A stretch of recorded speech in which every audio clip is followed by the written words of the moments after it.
Team performance assessments. Hello and welcome to bnclounge.com. Today we are discussing the performance assessments of the team. Is this an input, output, or a tool and technique? We'll find that out. Which process is this part of? We'll find that out as well. As always, if you're into reading articles, first link in the description will take you to a relevant article on this topic over at our official website, pmclounge.com.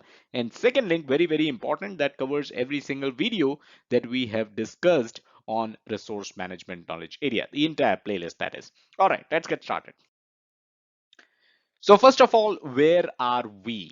This is actually the most important output of the develop team process. So this is the develop team process, part of executing process group, resource management knowledge area, and the output, one of the most important output of this process is team performance assessment. So I hope this is clear why we are discussing this and where we are in the PMP courseware.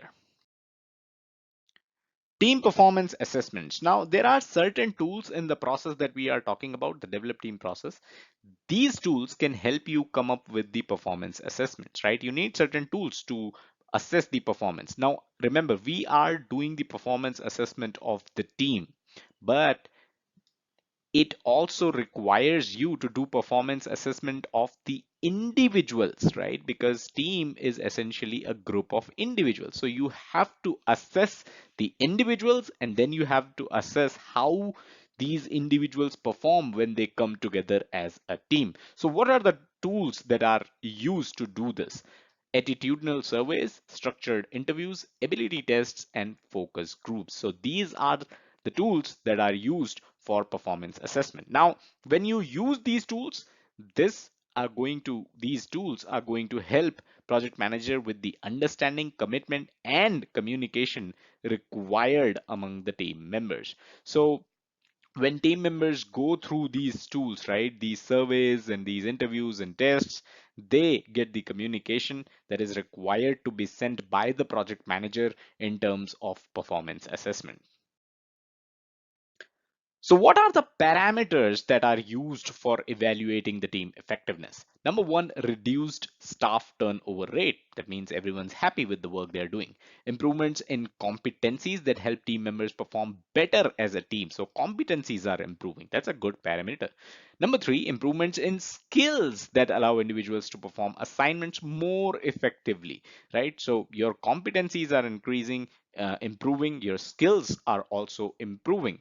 Increased team cohesiveness, right? So team trusts each other and team works as a well-oiled machine. So these are the four parameters of evaluating the effectiveness of the team. Now, when the team is evaluated on these parameters, improvement opportunities with the help of coaching, mentoring, training can be identified. So let's say you basically measured the team effectiveness on these four parameters and found out that, well, the team is good on the first 3 points, but they still lack cohesiveness. So when you have found that out, what you're going to do is you're going to come up with the coaching opportunities, mentoring opportunities, and training opportunities that can help team improve the cohesiveness.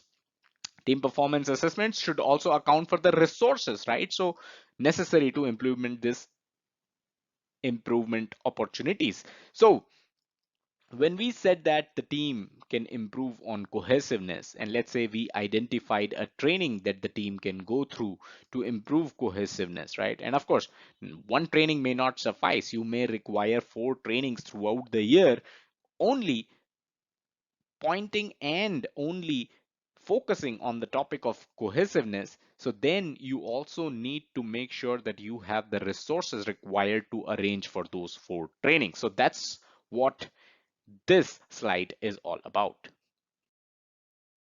Before we move further, let me quickly remind you, if you're looking for PMP preparation book recommendations, head over to pmclounge.com/resources. That's where I have listed my favorite PMP preparation books.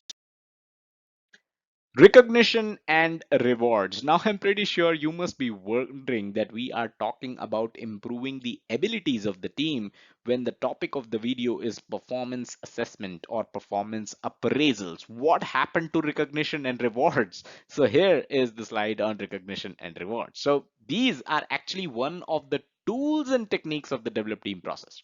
So, performance assessment is actually an output, but recognition and rewards is listed as a tool and technique of the develop team process. Now, they are effective only if they satisfy a need of the individual being rewarded. So, very important as a people manager or as a project manager, you need to understand what is the need of your employees or what is the need of your project team members. So you have to make sure that you satisfy that need.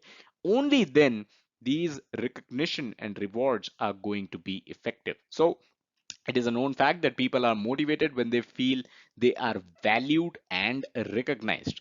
So this is something very, very important. Now, monetary rewards are tangible. So you can recognize someone by giving them monetary rewards. These are tangible, but then there are intangible rewards too that can be effective. These include opportunities to grow. These include opportunities to be appreciated, apply professional and personal skills to meet new challenges, right? So if I am a part of the project team and I do not necessarily have a need of monetary rewards, except who doesn't have that need, but let's say I do not have the need of monetary rewards as much as I have a need to be appreciated, then maybe an appreciation during the town hall could satisfy my need, and I'll be happy with the recognition and reward of just being appreciated, not necessarily being monetarily rewarded. Finally, the question for this video, do you know of a non-tangible reward that works wonders? Let me know in the comments based on your experience, what is a non-tangible reward that you think works wonders? So that is all that we had in this video. Hope you enjoyed it. Hope you got value out of it. Smash that like button if you did so. It helps us keep motivated and create more free content for you that is going to help you with your PMP preparation. Subscribe to the channel and hit the bell icon to stay notified whenever we upload new content. And don't forget to check out the website pmclounge.com, your number one free PMP resource.